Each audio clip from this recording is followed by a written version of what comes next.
Voilà, les gens qui sont sur New World TV en train de bavarder, d'insulter les gens, vous n'êtes même pas capable de... Je vais vous lire l'article de Jeune Afrique là, sur New World TV. Comme quoi, ces gens n'ont jamais rien fait qui est véritablement réussi quoi, dans la durée. Quoi. Je vais vous lire l'article de sur New World TV. La semaine passée, New World TV a fait une opération de communication dans les rues de Lomé. Vous savez combien ils ont payé aux jeunes? Les jeunes qu'ils ont mis dans les voitures pour aller faire la publicité de la télévision. Une télévision qui est sur satellite et qui diffuse les matchs de la CAN. Vous savez combien ils ont payé aux jeunes? 2000 francs par jour. Ils ont pris les jeunes, ils les ont mis dans les véhicules pour se promener, crier New World TV, New World TV. Ils les ont payé 2000 francs par jour. 2000 francs. Ils ont dit à certains jeunes, c'est à prendre ou à laisser. Voilà l'article de Jeune Afrique. Je vous lis ça, on va terminer par là. Jeune Afrique, ça c'est le 7 mars, donc c'était hier, ou bien avant-hier, vendredi. Signé par Fatoumata Diallo. Alors, comment New World TV, diffuseur de la Coupe d'Afrique des Nations, reste englué dans cette dette?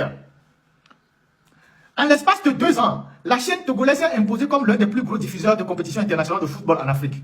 Elle reste pourtant redevable de plusieurs dizaines de millions d'euros. Dizaines de millions d'euros. Plusieurs dizaines de millions d'euros. Auprès de la CAF et de la Ligue italienne Serie A. Une situation qui la met en délicatesse vis-à-vis de ses partenaires. Explication. Les ennuis financiers s'accumulent pour le groupe togolais New World TV, détenteur des droits de diffusion en Afrique francophone du championnat d'Italie de football Serie A et de la diffusion de la Ligue des champions et de toutes les compétitions de la Confédération africaine de football jusqu'en décembre 2025. New World TV, étant qualifié de chaîne montante dans le paysage audiovisuel africain, ne parvient plus à payer ses créanciers. À droite ou fin. Pourtant, le 22 octobre 2024, New World TV que dirige Nimoka Kolani, c'est un pantin, le vrai propriétaire de New World TV, c'est fort qui est derrière avec tous ses réseaux. Donc, New World TV que dirige Nimoka Kolani, dont le siège est à Lomé, avait obtenu d'Africi Bank la somme d'un prêt de 245 millions d'euros. Sincèrement, entre nous. Entre nous, hein. Combien? 245 millions d'euros, ça fait combien? 245 millions d'euros, ça fait combien? Dites-moi ça dans les commentaires. 245 millions d'euros, ça fait combien? Les gens qui sont les financiers, 245 millions d'euros, ça fait combien? Ouais, en CFA. Ça fait combien en CFA? 245 millions d'euros. 160 milliards. Merci. 160 milliards. Vous voyez une télévision africaine dirigée par un individu qui n'est pas milliardaire connu aller faire un prêt de 160 milliards auprès d'une banque. Axis Bank. Vous croyez à ça? Si l'individu le fait, c'est parce qu'il a l'État derrière lui.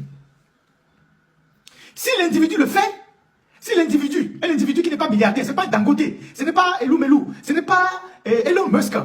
Il va dans une banque pour demander un prêt de 167 milliards ou bien 160 milliards. Et la banque lui accorde ça. Qui est la garantie du prêt?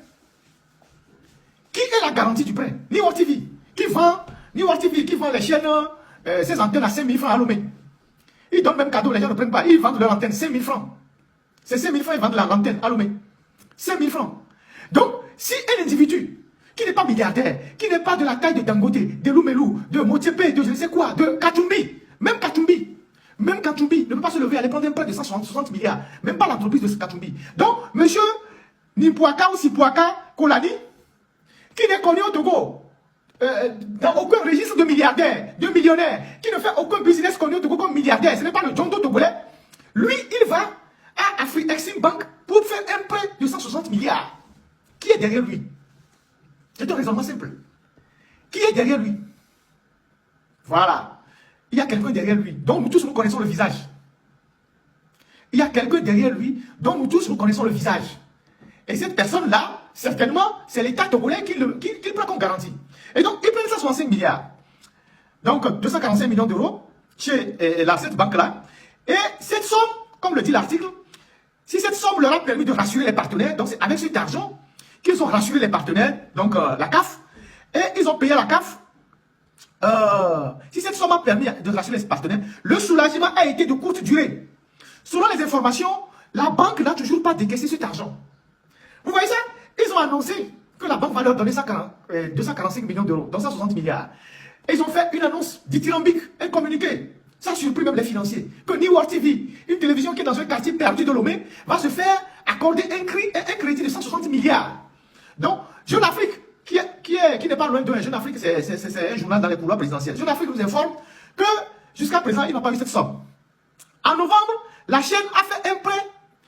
La chaîne a fait de ce prêt une garantie. Donc, la chaîne a utilisé les modalités de ce prêt comme garantie auprès de la CAF pour son engagement contractuel. Voilà de faire avec la CAF. En effet, comme nous le révélions dans notre enquête Confédération africaine de football, les mauvais comptes du président Motsepe, paru le 27 novembre 2024, la chaîne s'était engagée, donc New York TV, pour obtenir le droit de diffusion de toutes les compétitions de l'organisation sportive panafricaine, a versé d'une part 32 millions d'euros, de dollars de garantie à la CAF pour retransmettre les compétitions sur la télévision payante. Et d'autre part, 38 millions de dollars pour les retransmissions. En clair, Free to Air Media. C'est comme ça qu'ils appellent le deal. Free to Air Media. Ces sommes réglables en 3 tranches et dont le versement a débuté 15 jours après la signature du contrat en septembre 2023 devaient être soldées le 5 septembre 2024 au plus tard.